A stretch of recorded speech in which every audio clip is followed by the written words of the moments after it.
welcome to another episode of PALITICUS, this time in video interview format. We have with us today José Morais, President of Morais Vineyards in Manassas, Virginia. Thank you, Mr. Morais, for taking the time to speak to us today. Thank you for inviting us. You've been a longtime friend of PALCUS, and so we are always grateful to have your support. Tell us a little bit about yourself. Well, I came from part of Portugal in Trás-os-Montes, Chaves. I've been here for 50 years. I started in New Bedford, that was my first home. And from there I started a family. Then we moved to New York, Long Island, which at that time was very few Portuguese people there.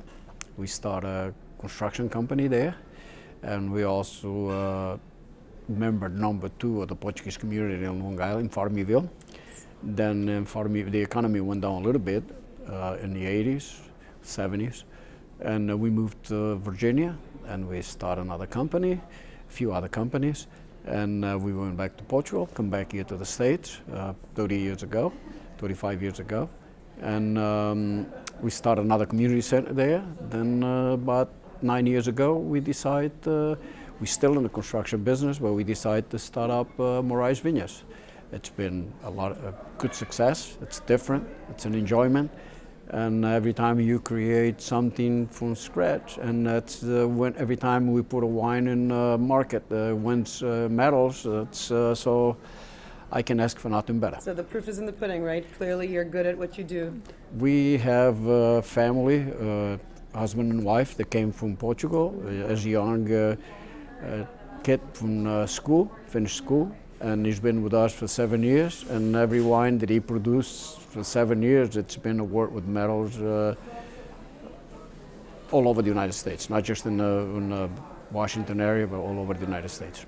Wonderful, wonderful. And so you mentioned starting a Portuguese association, a cultural association in Manassas. So you were pivotal in starting that association? Yes. And I've been to that club, by the way. Yeah. It's quite impressive. Just like the one in Farmville, Manassas was a new community, didn't have that many Portuguese, and still today in Manassas himself, in the city himself, probably have, 50, 60 Portuguese families.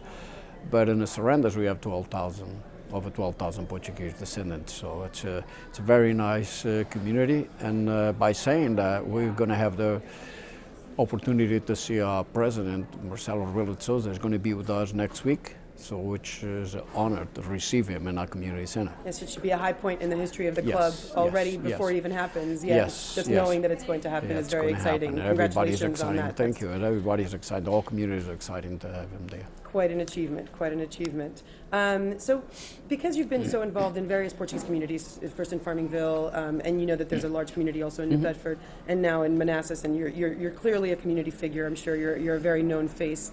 Tell us a little bit about some of the things that have gone well for the Manassas community, and some challenges that you've encountered, or some things that can be improved upon. I was also a member of the Conselho das Comunidades for 16 years, which gave me the opportunity, and even my family and my life gave me the opportunity to go around the country more than once, talking to different communities, and create new friends, and we have new ideas what a community should be all about it. Manassas is no different than any other community around the United States. Yes, we're different from Portugal. We're here, and that's the hardest part, is have the Portuguese government really understand what's going on in our communities around the United States. We're not Europe, we're different. The United States is totally different, and when they're looking at the Portuguese communities, they don't see us different than the rest of the world, but we are different. Manassas is no different. We have a Portuguese school there to teach the youngsters. We have a lot of TVs around the rooms to watch all the soccer and this and that. But one thing that hurts us the most is but this has been going on for a long time, for many years, and one thing we don't like is when the national team goes somewhere, it says 11 million hearts. Right. What are you talking about? 11 million? 11 million That's the ones they live in Portugal. What about the other 7 or 8 million they live away from Portugal, that they're more fans of the Portuguese soccer team than the ones in Portugal? That hurts everybody when you're sitting in the middle of the community center with your friends and you're watching soccer, which everybody likes soccer, and you hear those commentaries from the TV. Everybody goes, "What is this? You know, what about us? What about us?" And that's the kind of things we have to translate to the youngsters in our communities, also to the government. That we're not 11 million, we're about 20 million, if we count it all. That's what they've been saying inside here. And I want to congratulate PALCUS for the effort to put this together. It's not easy, and a lot of people doesn't understand why we get this far. But PALCUS is not a one weekend association. That's an all year, and this is a lot of effort. I give you a lot of credit, you and the rest of the members. Thank you for the work you've been doing to put all this together. It wasn't easy. I know it wasn't easy. I've been in those shoes many times, and that's very hard. Well, we do it as a part of trying to fulfill one of our missions, or probably the main one, which is to be a voice for the Portuguese American community, and have their concerns heard. As you said, the Portuguese American community, we all feel very Portuguese. We all consider ourselves very Portuguese, but we are not Europe, and so we have unique needs and unique issues that sometimes don't correspond. And to your point, sometimes the Portuguese government may not understand that very much, but it's our job as a community to work together to get that message across. So, having been a longtime friend of PALCUS, did you enjoy the conference? What did you think of it? Do you think that initiatives like this are something that are helpful to the community? We had people from all over the United States, and so I'm interested in your take as to how helpful the outcome of this is. I'll be very honest with you, and always been honest with PALCUS. PALCUS is something we really need. We not only need PALCUS on Washington, D.C., inside the Beltway. Yes, we need it in the Beltway, but outside the Beltway, that's where we all live. And like I said, I congratulate all of you for the work you put into this day today. But please don't let them, after we close the doors, don't let them sit here. Take them around the communities. Absolutely. Take them around the communities and tell them we're not here just for pictures. We want you guys, people, to understand PALCUS is your mirror. If you see yourself in the mirror, you should see PALCUS there too, because it's the only organization that can represent you inside the Beltway.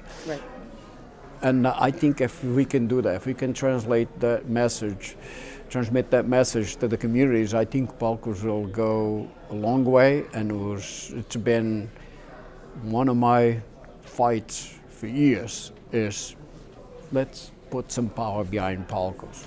PALCUS needs some young people. PALCUS doesn't need people to go and just be in a picture. He needs people to do hard work in the communities and let the communities involve, let the young people involve. We need organizations like the Portuguese Community Center in Manassas or Farmingville. On our community, yes, we need it. Did they know who PALCUS is? Not always. Did they know what kind of work goes behind PALCUS? No. So let's bring it all into these, don't let them sit here today. Just bring it out and let people know who PALCUS is. Because today, when I first came here, we're doing everything by hand or writing everything by hand. We got to mouth them out and telling people everything. We don't need to do that anymore. You young people can relay a message in seconds, which would have taken us months to get a response back. Now let's put together, and any time PALCUS needs help from myself and from other people like me that we've been in the background for many years, all they have to say is, we need your help, we need you to come with us to these organizations, let these associations know who PALCUS is, or I'm sure is hundreds of people like me that can spare their time to go with PALCUS and explain. And but you're doing an excellent job. Thank you very much. And thank you for taking the time to come to the conference today, and for taking the time to speak briefly with me about this. We appreciate all of your support and your help. Thank you. And we look to members like you to help spread the message. And we look forward to working more in depth with members like yourself who are willing to spread the word and let all of the local associations know everything that we can do for them. But that's Thank a big you. job for PALCUS. Thank you very much. Thank you.